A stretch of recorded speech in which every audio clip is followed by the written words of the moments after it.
Morning, everyone. I know I am not David. I don't have a bow tie. I have a scarf today. We are attending the Budget Basics webinar. I see you guys are filtering in. We'll get started in a few seconds. I think we had 24 people signed up. Let's give everyone another 30 seconds or so and we'll get started.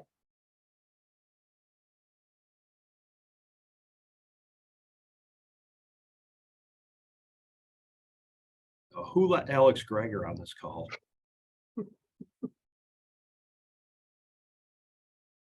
He could be teaching this class. If I can promote him and have a co-teacher. I see him raising his hand. Good morning, Alex. Morning, Lori. So Tim, if you want to hit the next slide, we'll just go over what everyone can and can't do.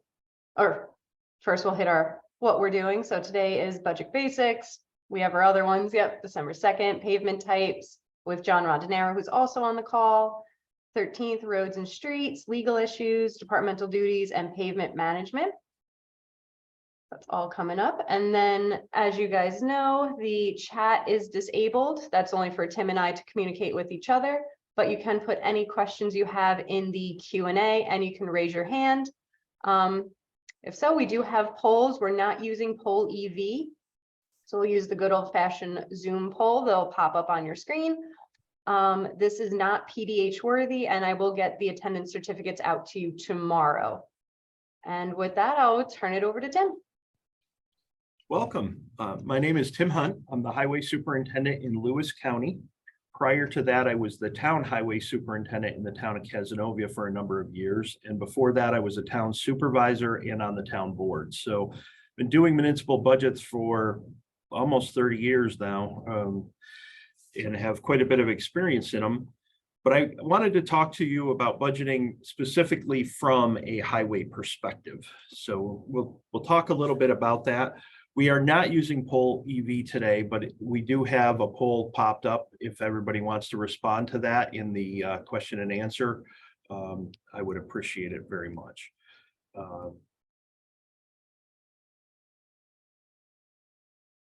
Okay, so why do we have to worry about budgets? It's the least fun part of our job, right? We want to fix roads. We don't want to worry about budgets. I had a perfect saying yesterday. One of my employees said, we can't make roads safe sitting behind a computer.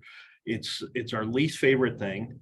And but we end up having to do it. So why do we do it? Because the only way we can get the resources we need is to focus on these budgets. Why should we care about our budget? The board tells us what the budget is, so why worry about it? Well, our job is to try to help convince the legislators and our boards what we need and how we can get that. So it's a little bit of a process that we're going to walk through of how we develop our budget, and in that process, how we communicate that to our legislative groups. So first of all, the budget is the legal responsibility of the primary highway official. They have a legal obligation to prepare, submit, and manage the department's annual budget. In a town, that is your town highway superintendent. In the counties, villages, and cities, it depends on some local laws and some charters. So for example, here I have a fiscal manager. I'm still legally responsible for the budget, but I have a fiscal manager who prepares it and does it for me. So you want to be a little bit aware of who that is. In villages, it's not always the DPW superintendent, but in many cases it is. So make sure you know who the person who has that legal obligation to prepare, submit, and manage that annual budget. The other thing I want to mention is that oftentimes in towns, as a town highway superintendent, you're asked to submit budget proposals, and a lot of times the towns just don't do it. The town highway superintendent says, why bother? I'm not going to get the money I need anyway. They're just going to take last year's line and move it forward. And you can certainly do that, but you're not advocating and educating your board as to what your needs are. And we're going to talk a little bit about how you can do that. Why do we budget? The law says we have to. Absolutely. It's also how we levy taxes, right? So by creating our spending plan, that's how the town sets the tax rate or the county sets the tax rate to raise the money they need to be able to function. And it's also the primary tool with which you communicate to the public and to your board about what your plans are for the following year. So it has a number of different purposes that we try to accommodate when we're doing it. There's a number of laws that govern our budgets and how we budget: general municipal law, town law, highway law, village, county, city law. And then there's also finance law in New York State. And there's some local laws that all interplay on how we budget and how we actually function as a entity. As the chief budget officer, or the chief budget communicator, I should say, I look at our jobs as a road advocate. And I know we have Alex on the line here. And Alex Greger down in Southampton, when he was the highway superintendent, made headlines actually by going to his town board meeting at Christmas time dressed as Santa Claus and handing out coal to his board members because they weren't paying attention to the roads. Alex took that role of road advocate very serious. And I think we all should. I mean, that's our job, is to advocate for the needs of the infrastructure in our community. And it's a very important role. Communicate with your board, your goals, your targets. There's lots of ways, and I always recommend prior to starting your budget that you talk to your board and understand what's in their mind. Are they looking at a 2% increase? Do they want you to hold the line and no increases at all? Or at certain times, if your community is going through a fiscal crisis, they may come and say, we need 4% cuts across the board. Try to figure out what the mindset is of the majority of the board members, or your supervisor, your chief financial officer who's putting the budget together. What is he trying to accommodate? And that'll help you before you start to build a lot of things into your budget, and you might be at totally opposite from what they're looking at. So try to understand what's in their mind and why they're doing that. Is there a revenue crisis in your community? Is there increasing revenue? Maybe there's some development going on, or there's some pilots, and there's going to be some increased revenue. And how can you plan for that? So make sure you're communicating with your board before you start to budget. Communication is a two-way street. Seek to understand and then to be understood. So I always recommend that you sit down and talk to all of your board members, your supervisor, before you start creating your budget, because you can throw out proposals that are so outrageous that it's just not even in the realm of possibility. Certainly we have such large needs that it's very easy for us to overwhelm our boards with our asks. So it's better to kind of understand what they're looking at, and then how we can start to increase or manage our process with their goals in mind. My legislative members do not understand how much money is needed because they are cheap. I've heard that one before. Sometimes that's true. They don't have the knowledge of what you're doing and what you're trying to take care of. They don't listen. Sometimes they're in there to advocate for a very specific position or concern. Maybe they were elected to keep taxes down, and that's their only concern. So it's best to get to know them and understand where they're coming from. Now, I also want to talk a little bit about the accounting methods that we use when we're doing a budget for a municipality. We follow the rules of Gatsby 34, Governmental Accounting Standards Board, and we use a modified accounting method, and it's fund balance accounting.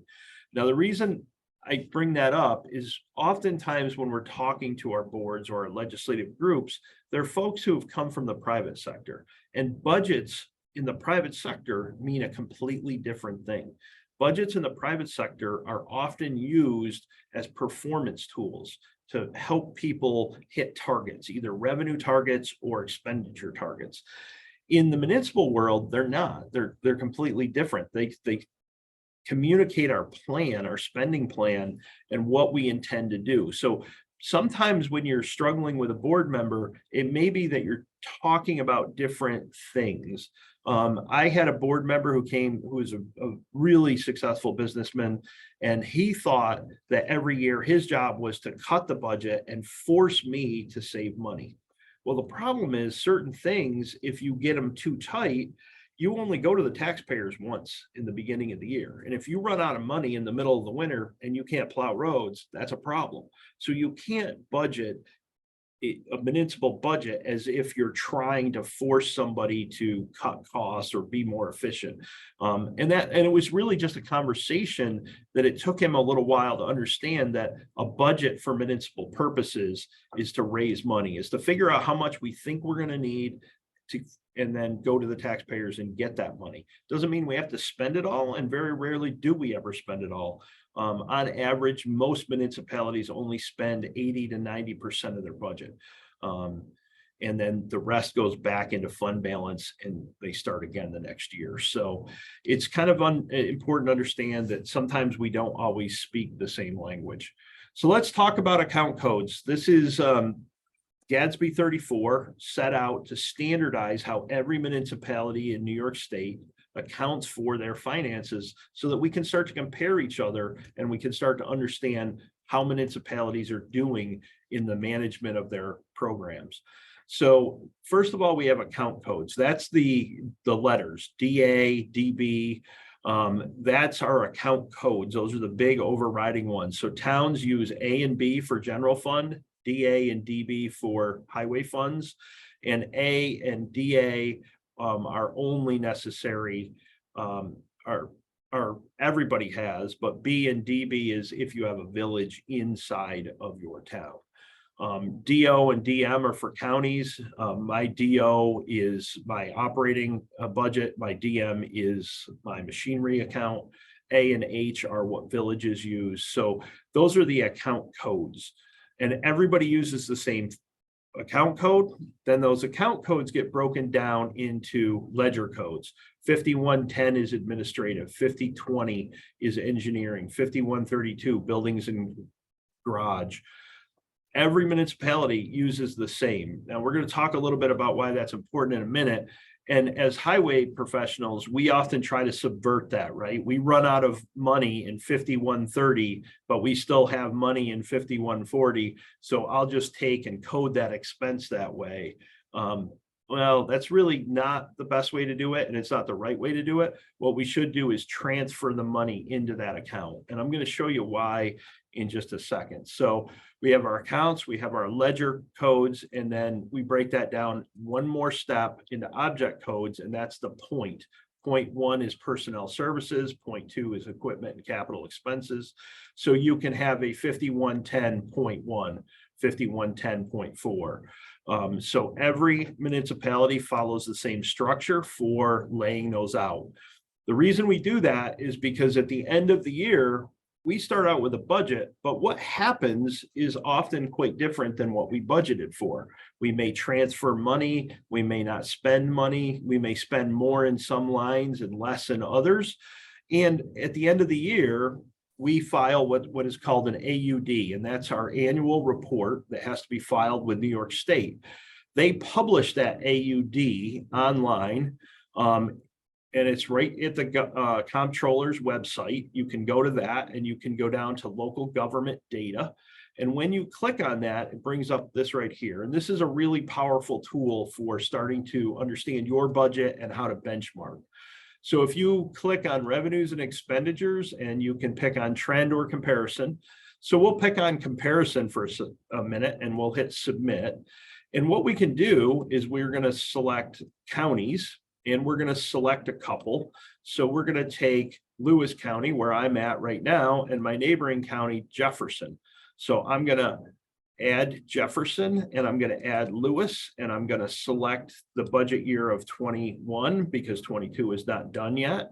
And we're going to compare those two counties' budgets for 2021. And because we're all using the same object codes, the same account codes, you'll see the two budgets side by side. In Lewis County, we have a $160 million budget. In Jefferson County, they have a $250 million budget. They're a much bigger county, even though they're right next door. But we can go down and drill into transportation, and we can start to see how our spending compares, and then we can break that down per mile. So It gives us a lot of powerful data. We can look up our own. If you hit trend here, you can take your town and you can look back for 5 or 6 years. You can compare yourself to similar towns in your neighborhood and in your area, so that you can start to understand a little bit more about how you stack up to other municipalities. So that's the whole idea. At the end of the year, everybody's following the same accounting standard, and it gives us some benchmarking about how we operate. It also provides transparency, so people from the public can see how we spent our money and what we did, and accountability. If you're way out of whack compared to other municipalities, maybe we have to look at our practices and figure out, are we doing something wrong? So how do we get those things coded to the proper place? So we have a bill, the bill comes in, we create a voucher, and on that voucher, we create an account code. And that account code is what ultimately leads to that AUD. So how we code things is very important. And the question is, who creates those vouchers? And in many cases, it's the highway superintendent. Some places it's the bookkeeper, it can be the town. Ultimately, once it is passed by the town board, that is the account that it has been given, and it should be reported to the state. That's how that process works. But make sure you understand that the vouchers are the key to coding that and making sure it comes out of the right account. And I know that it creates a little bit of conflict for a lot of highway superintendents, because they think it's coming out of one account, and maybe the bookkeeper decides, nope, it's going to come out of a different account, and they change the account code. But make sure you're communicating on that, so that you think you've got money in this budget and it's actually not, because something else actually came in there and was taken out of that account code. So make sure you're working with your bookkeeper and your fiscal manager to understand how you're coding these things and where your budget stands. The right way to do it is not to take things out of the wrong account, but to transfer the money from one account to another if you start to run low in one area. So understand your budget transfer policy. Some of the guidance comes from state statute. Some may be established by local law or policy. So make sure you understand what your local transfer policy is. There may be a specific dollar amount threshold required. For example, any transfers over $5,000 requires approval from your governing board. You should have a policy in your community about transferring money from one budget line to another, and make sure you know what that is and you start to work with it. Transferring from one account number to another requires approval from your board. Totally a local policy of what they're going to allow you to do or allow your bookkeeper to do as far as transfer policy, but make sure that you've had that communication and you understand what it is. The other thing that's important is that there are a number of different budgets that we have to focus on. The first one is our annual budget. Our annual budget has legal implications. That is the one that we are required by law to start in the end of August and start to put together, because that is how we raise taxes from the public. But that is not necessarily your only budget that you're going to work with. You have operating budgets, which is your daily roadmap. You may have a separate operating budget from your annual budget. Your annual budget's the big picture of how much money am I going to need. But then within that, you may say, I want to spend this much on this particular project and on this project and on that project. And that becomes your operating budget, a much more detailed document, your daily roadmap. And then you have a capital budget, and that's your long-term budget. So you may have something that has a lifespan of 10 or 20, 75 years sometimes. I have bridges that have design lives of 75 years. So I need to budget for the replacement. If I replace a bridge right now, I need to budget for its replacement 75 years from now. That's a capital budget. And I have capital budgets for all of our assets, and I'll show you some of those in a few minutes of how you can kind of manage your capital budgets outside of your annual budget. A piece of your capital budget goes in every year into your annual budget, but it is not the total picture. And then you have project budgets. So within your operating budget, you may have a road project, and then you'll have the actual budget for that road project within that. So So let's talk a little bit about the fiscal budget calendar. Hopefully everybody's got their budgets done. We're late enough in the year now where everybody should be pretty close to final. Towns and counties, their fiscal year runs January 1st to December 31st. Villages are June 1st to May 31st. And cities are generally January 1st to December 31st, but that is set by the city charter and it can differ. So if you're in a city, please be aware that that can be different. When budgeting, it is best to focus on the fiscal calendar. No. Plan and budget all year long. Yes. It takes constant work on your budget. I pretty much spend every day in some aspect looking at or managing the budget. Highlight a different aspect of your budget at every meeting. Yes, it's important to kind of constantly use your budget to educate your board. So make sure that you show them different aspects of it. Do it and forget it. Don't ever do that because your budget is a living document that is constantly evolving. Right now, I'm trying to budget for next year's road work. I have no idea what asphalt prices are going to be. As we get closer to that and they go up or down, I'm going to have to adjust the amount of work I do, obviously. And fuel prices right now, we're all dealing with fuel prices and what are the implications that's going to have on our budget. So this is a living document that kind of evolves throughout the year. The budget cycle varies by municipal type. The rule of thumb is that the preliminary budget for the following year needs to be developed no later than 3 months before the end of the fiscal year. Yes, we will get you copies of the slides. Absolutely. The rule of thumb is the preliminary budget for the following year needs to be developed no later than 3 months before the end of the current fiscal year. It is good to continuously review the budget all year long, and cities are controlled by language in their charter. Well, there are many different methods used to develop a budget. The key is to have a thorough understanding of the budget and how the funds that you have are available to you. As well, you must have a complete inventory of all your assets that you're responsible for and the condition they are in so that you can determine how much money you need. And I'm going to show you that in just a second. That's pretty important stuff. So let's talk about a couple different methods for budgeting. And the first one is called zero-based budgeting. And I don't know if anybody's familiar with that term, but I like to zero-based budget because it helps me get a better understanding of what we're actually doing out there.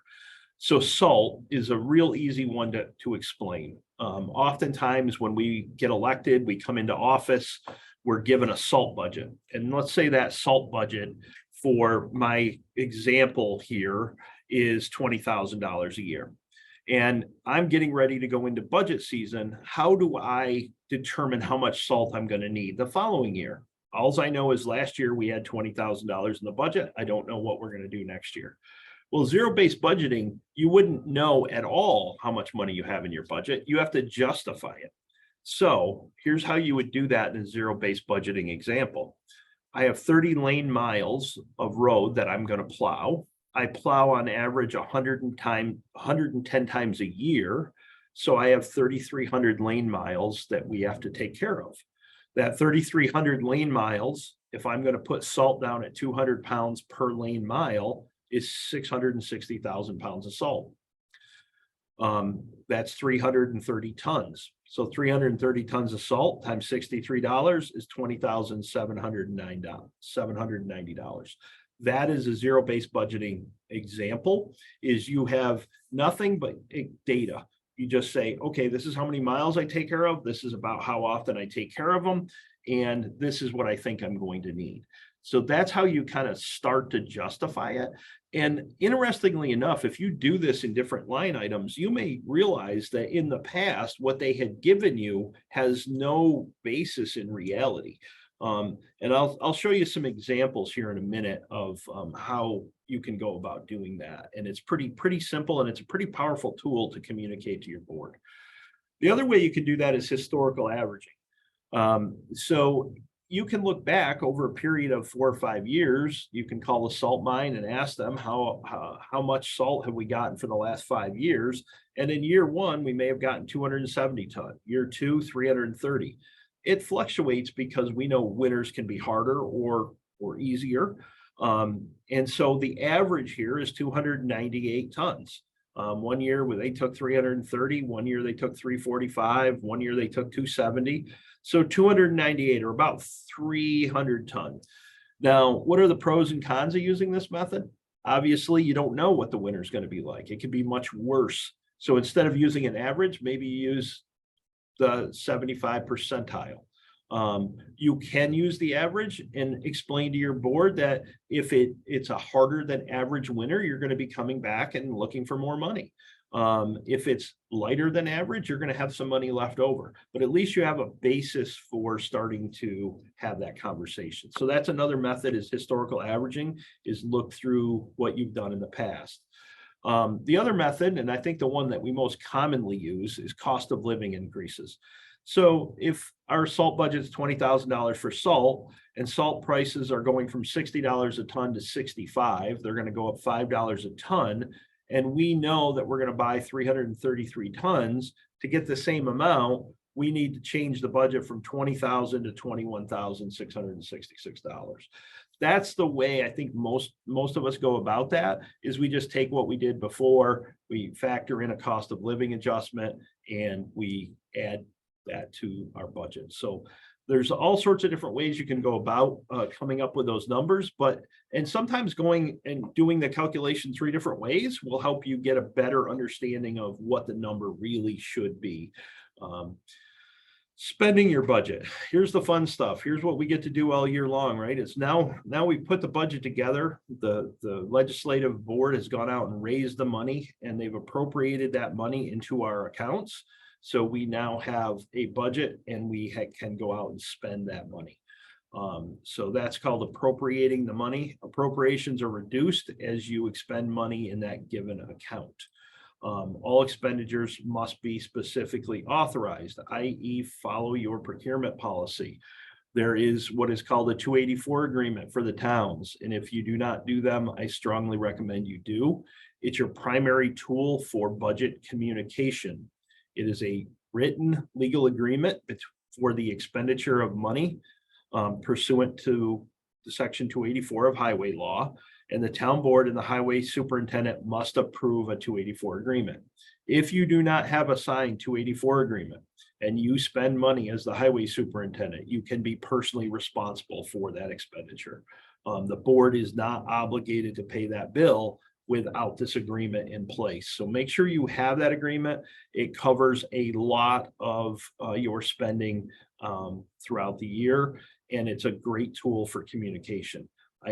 And I will tell you, I get a lot of questions about the 284 agreement, and you could teach a whole class on this particular agreement, because you have some boards where the highway superintendent and the board get along very well. They sit down, they talk about next year's plan, they decide this is the road we want to do, and this is what we want to do.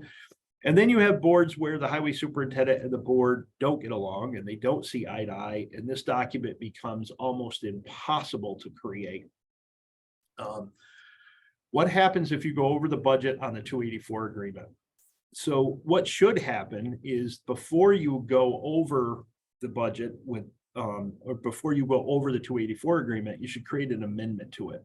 The 284 agreement can be adjusted throughout the year, and it should actually be adjusted, because when I put together my 284 agreement, let's say it's in March or April, I'm trying to get it done before I start to go out and do my road work. And then throughout the summer, asphalt prices go up, and I'm not going to do what I said I was going to do. Or, which a more common scenario, right, is we have a major storm and we have a road fail that we didn't anticipate, and we need to go deal with that. So we're going to go back to our legislative board with a revised 284 agreement, maybe taking a road off and adding a road on there, or changing the dollar value. So what if you don't have a highway superintendent who can sign it? The deputy highway superintendent can act on behalf of the highway superintendent. So there should be somebody functioning in that capacity legally that can legally is running that department and is authorized to spend the money. So it can be the deputy if that's who's empowered at that moment. Even with a 284 agreement, everything you do must follow your procurement policies. And the very broadest procurement policy is governed by state law. Your town can restrict it even more. But remember that you are required to go out to bid for goods and equipment over $20,000, and public works contracts over $35,000, and construction work over $350,000.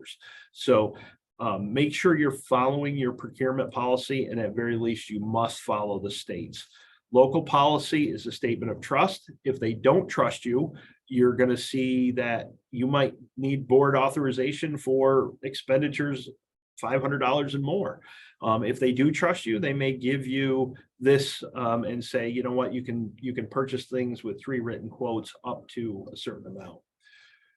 No, there is not a deadline for the 284 agreement to be signed. However, the highway superintendent cannot legally spend money without it.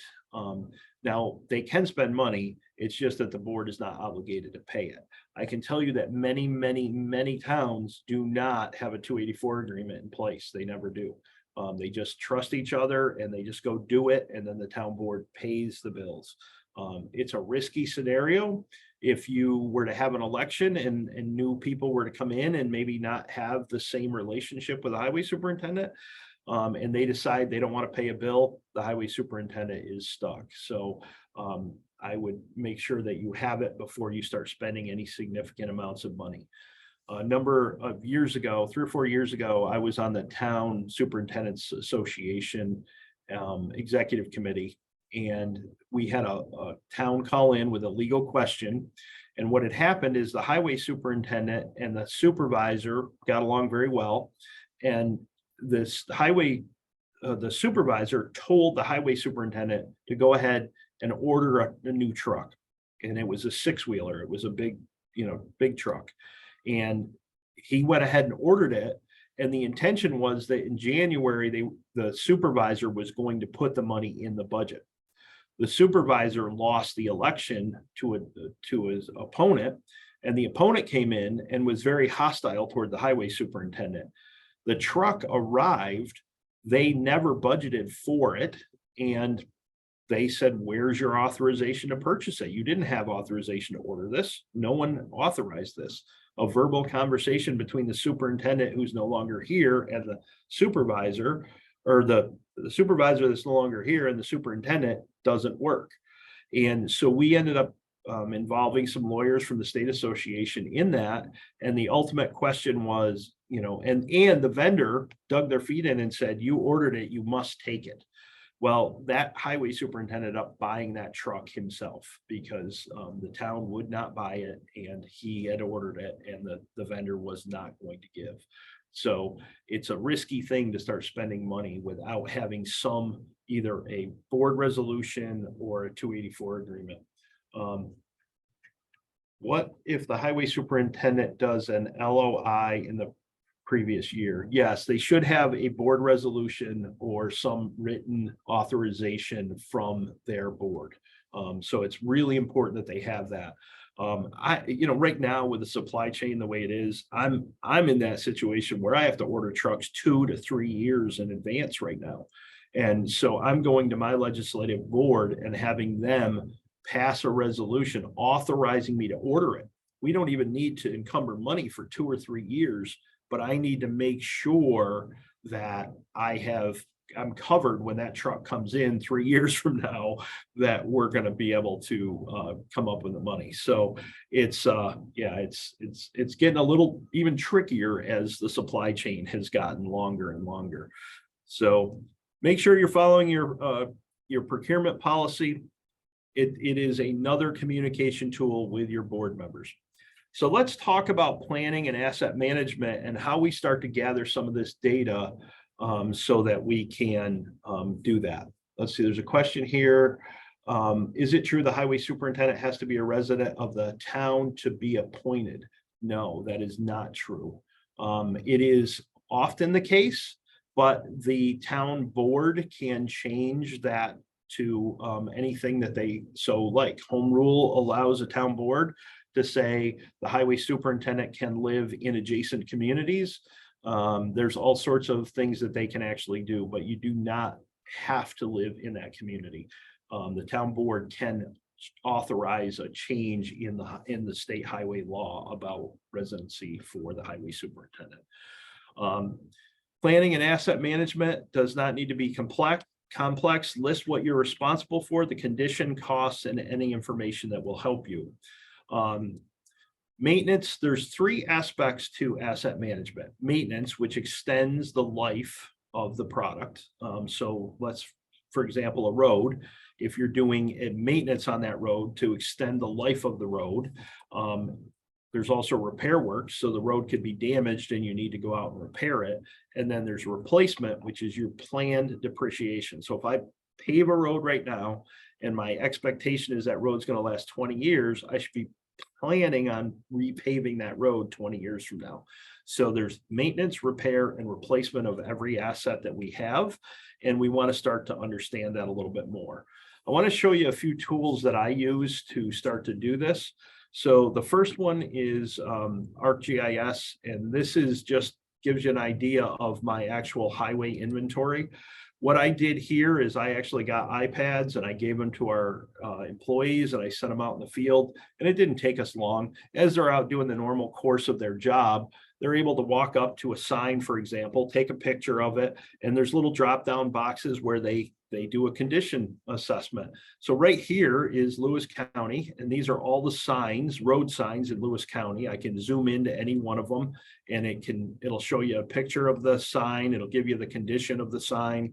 Now, what it shows me is I have 3,018 signs in Lewis County, and I can also tell you what condition they're in. So if I go over here to sign condition, right here, sign condition, and I click on these three little dots and I hit information and I go down, I have 2,467 that are in good condition, 352 that are in excellent condition, 151 that are in fair condition, and 45 that need to be replaced. So that gives me a lot of data about next year's budget. So I can tell you that my sign supervisor has a goal right now that those 45 get taken care of, and those 151 get taken care of next year. So I need to make sure I'm budgeting enough money for that to happen. So that's really what asset management is.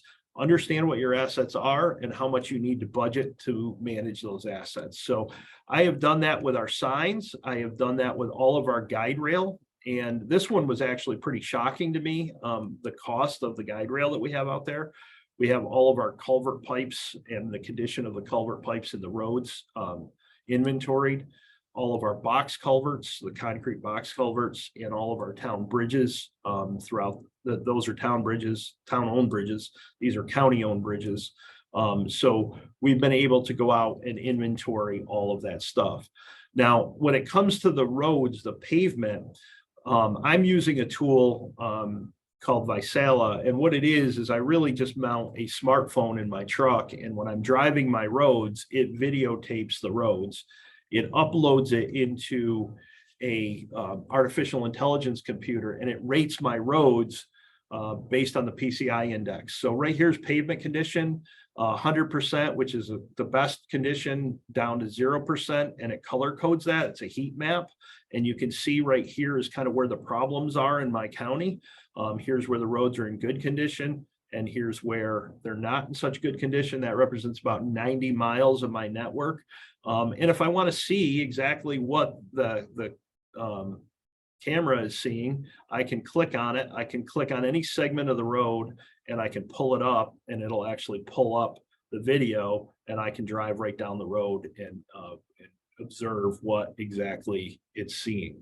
So I can also change this so that if I want to look at different things, potholes, structural defects, surface defects, different types of fixes, I can change this heat map to start to understand my road network. And I could actually print out pictures and give them to my employees and say, here's potholes I want you to go fix today. So it's just a tool to understand the pavement network and manage that network for budgeting purposes. So I also use a lot of spreadsheets. Spreadsheets are the easiest and simplest way to do all this. Just have a list of what roads you have, what signs you have, what culverts you have, start to understand them and what condition they're in. This is a slide presentation that I gave to my legislators a couple weeks ago, actually, and I just kind of started to put some numbers together for them about the asset value. So here in Lewis County, I have 250 miles of road, and if we assume that it's $300,000 to pave a mile of road, now every one of you are probably looking at me going, 300,000. This is cold mix pavement. I'm a very rural county. If we were talking hot mix, that'd be a significantly higher number, could be as high as $1 million a mile. I was trying to be very conservative, but just to give them an understanding of what the assets were that they had out there. So that means there's $75 million worth of pavement out there if you assume that these roads last 20 years. So 250 miles times 300,000 is $75 million. The signs, there's 3,159 signs. And if we assume that we can make a sign for $300, we have our own sign shop, and this is not what it would cost us to buy one, but this is, you know, the base post hardware and the sign itself. We have about $1 million worth of signs out there. Bridges, we have 89 of them. Average replacement cost right now is about 1.5 million. So we have $133 million worth of bridges. Box culverts, we have 36 of them. Average replacement cost is about $600,000. So we have $21 million worth of box culverts. Guide rails, there's 85,967 feet of guide rail. So when we went out with the iPad, you stand at one end, you hit start, you walk to the other, you hit stop, and it actually measures the length of every guide rail. And we found out that we have 85,000 feet of guide rail in Lewis County. That represents, at a bid price of $140 per foot, $12 million worth of guide rail. Guess what we've budgeted for guide rail? Nothing, never. So if we assume that the guide rail is going to last 20 years, we can divide 12 million by 20 and we can come up with a budget number that we ought to be thinking about for the replacement of guide rail. Heavy equipment trucks, we have 35 pieces valued at about $6.6 million. And we have 1,128 culverts, but I do not have them valued yet. So currently what I do have valued is about $250 million worth of assets here in Lewis County. So let's talk about the cyclical needs for that. The roads, there's 250 miles, $75 million. If we assume they last 20 years, that means we need $3.7 million worth of budget every year to maintain that cycle. Now we can argue and we could have debates and maybe all of us sitting around a table could say, well, the roads are really only lasting 18 years. Okay, we can adjust this number. We can say 300,000 isn't the right number. Maybe it's 500,000 for your community. So you can adjust these numbers, but it gives you a very good idea of what you should be budgeting every year down the road so that you can maintain your assets. Bridges, we have 89 of them at 1.5 million, $133 million worth of bridges. The design life of the bridge is 75 years. That means we need about $1.7 million a year, which turns out to be about one bridge a year. And then every little while we have to do two. Where can you get the asset lifespan as you're showing in this slide? There is no specific answer to this. So bridges are pretty easy because an engineer will tell you that this bridge is designed for a certain period of time. 75 years is typically the engineered life of that. Asphalt surfaces, that's a whole different animal. And generally, we would try to design a road. If you're talking about the state system, they generally try to design for a 20-year lifespan. Cornell Local Roads has some design tools so that when you're paving a road, if you put in some basic assumptions about the base material and the thickness of the asphalt and the traffic volume, you can come up with a particular lifespan for that road. So this might not be 20 years for every road. Now, when I pave a road, I try to use that design calculator and design that road to last 20 years. but that's also going to need maintenance as well. So chip sealing or some sort of preventative maintenance on that road. Signs, 3,159. I estimate about $300, so 947,000. And if we assume, and then once again, to your question of how long does a sign last, that's, speculation, but I'm going to tell you 10 years is probably a rough estimate. They get shot up by hunters up here in the North Country. They get run over by cars, but they also fade from the sun. And we know that if nothing happens to it, we probably ought to be doing something periodically, replacing that sign every 10 years just from the sunlight fading the retroreflectivity of it. So if that 10-year assumption is valid, we need about $94,000 a year to maintain that amount of signage out there. And when I got here, we had $40,000 budgeted. When I showed the legislators this very simple calculation that we can all understand, they went, well, let's fix that budget, because obviously $40,000 means those signs have to last 20 years. And we know that's not going to happen. So it's just a starting dialogue to understand a little bit about the asset values. Box culverts, 36 of them at 600,000. If they last 75 years, that's $288,000 a year. That's roughly doing a box culvert every 2 years. Guide rail, the 85,000 feet, $12 million, 20 years, $600,000 a year, and we were budgeting nothing. We were really doing nothing. Equipment and trucks, 35 pieces, $6.6 million. If we assume that a truck or a loader or any piece of heavy equipment can last 12 years, and we can go completely into any one of these areas and try to dig deeper. I teach a whole class just on equipment replacement, but we need to roughly budget about $552,000 a year to keep that $6 million fleet in shape. And obviously, as we're seeing right now, prices are going up dramatically, and that might be a 30% increase this year, or 20%. So those are, at least a starting point to start to understand what your budget should look like. The culverts, so the annual need. Operating budget as a percentage of assets, I just wanted to show our legislators, and it's a good tool when you're having a conversation with your legislative board about what your budget looks like compared to your value. We have $249 million. Our annual operating budget is $8.7 million, and it comes out to 3.5% of the asset value. So as an example, a $200,000 home, if you were spending 3.5% to acquire it, i.e. pave the roads, build it, and maintain it, that would give you $7,000 a year to pay your mortgage and to maintain your home, your $200,000 home. Probably not going to happen. So it gives you some ideas to start a conversation with your legislators and where your budget stands in relation to the assets that they have. And then I actually went one step farther and kind of gave them a little report card. I want to seal every road every 6 years, and do that, I need to seal 41.4 miles of road. This last year I did 47 miles. I want to stripe every road every 3 years, so I need to stripe 83 miles of road. I striped 79, so I fell a little short there. I want to cut the shoulders. They use sand up here, and our shoulders build up. I want to cut them every 6 years. I need to cut 41 miles of shoulder a year. I only did 25. So I really fell short here. And if we don't have proper drainage, our roads are not going to last 20 years. So this is a major problem. Ditching, same thing. Drainage is so key to these roads.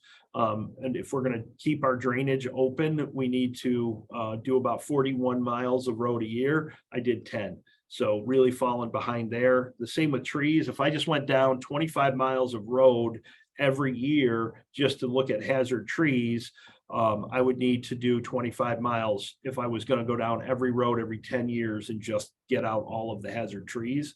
We're only doing about 10 miles. So we're falling behind there. Brush, we really did nothing. Our tractors were not up and running this year. And paving, if we're going to stay on a 20-year cycle, I need to do 12.4 miles of pavement, and I did 10.3. So it shows you where the deficiencies are and where we need to improve. And it's a great conversation to be very honest and candid with your legislators about where we're falling down and why we might be doing that. So there's also some great benchmarking tools that Cornell has for us, as well as the state. So one way to look at it is your cost of your budget cost per mile of road. And this is what it is throughout New York State. So if you're a rural town, they on average spend $15,000 per center line mile of road. And the lowest one is 9,000 and the highest one is 18,000. What we know is as population goes up, people spend more. So a suburban town is going to spend $24,000 a mile. Urban towns spend about 30,000 a mile. Counties spend 35,000, villages 27,000, and cities $31,000 per center line mile. Great benchmarking tool. Take your budget, divide it by the miles you have, and see where you fit into this. It's really important, particularly around election time. I actually was involved in a campaign early in my highway career where some people got a hold of this data and they showed the town budget in per mile compared to this, and they made a lot of noise about it. Fortunately, it wasn't me, it was in a neighboring town, but they were very effective at damaging that highway superintendent because his cost per mile was much higher than the average. And they made a huge issue out of it. So make sure you know where you stand, at least on benchmarking compared to other municipalities. You can also look at it by person. So your town budget divided by the population of your community.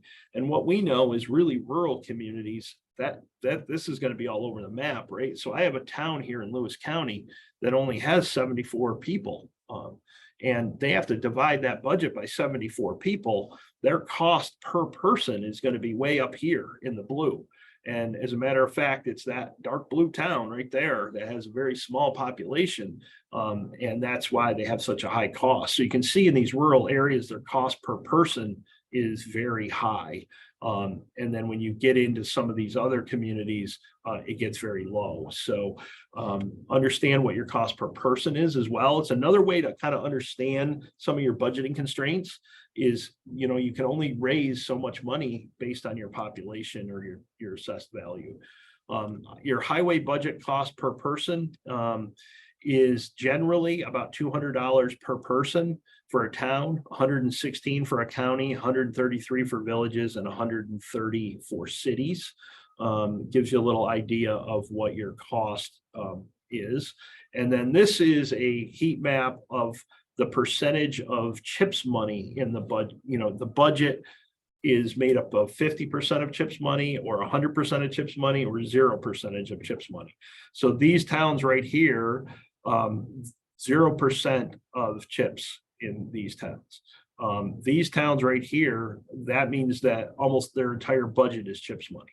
And so you can kind of get a range of what people are doing out there, where some people have a lot of taxpayer money in there, and some people are relying very heavily on CHIPS funding to manage their town. Communication, when it comes to municipal budgeting, good communication is vital. It is very important to have good communication with your crew, your board, your fiscal staff, supervisor, mayor, treasurer, bookkeeper, whoever those folks are that are responsible for helping you get your budget done. So make sure that you are communicating with them. That's why I like to kind of do this asset management and show them exactly what we're up against and have them help us, because these are their assets. They've been elected to take care of these assets. And the more you can show them what they need to do that, and that you're on top of it and that you're using that money efficiently, the more successful you're going to be. Learn who you need to include or exclude in key conversations and when this should take place. So as you start to learn your budget cycle, and you need to know, you don't want to just start throwing out lots of information, but you kind of want to strategically go at it and start to communicate. That is my presentation. It looks like we're right at the hour. I appreciate it very much. If there's any questions, please throw them in the question and answer pod, and have a great day. Thank you, Tim. Once this recording is all downloaded and all set, I will put it up on the website along with a PDF of Tim's slides. So you can download it there. Again, the attendance certificates will be mailed out or emailed out later today or tomorrow, as we have our advisory panel meeting today. Also, Amanda, if anybody has specific questions for me, they can reach out to me at timhunt@lewiscounty.ny.gov. Perfect. And if you didn't get that, you can always email us and we can send the email on to Tim. All right. Thank you, Tim. Have a great day, everybody. Thank you, guys. Have a great day. Take care.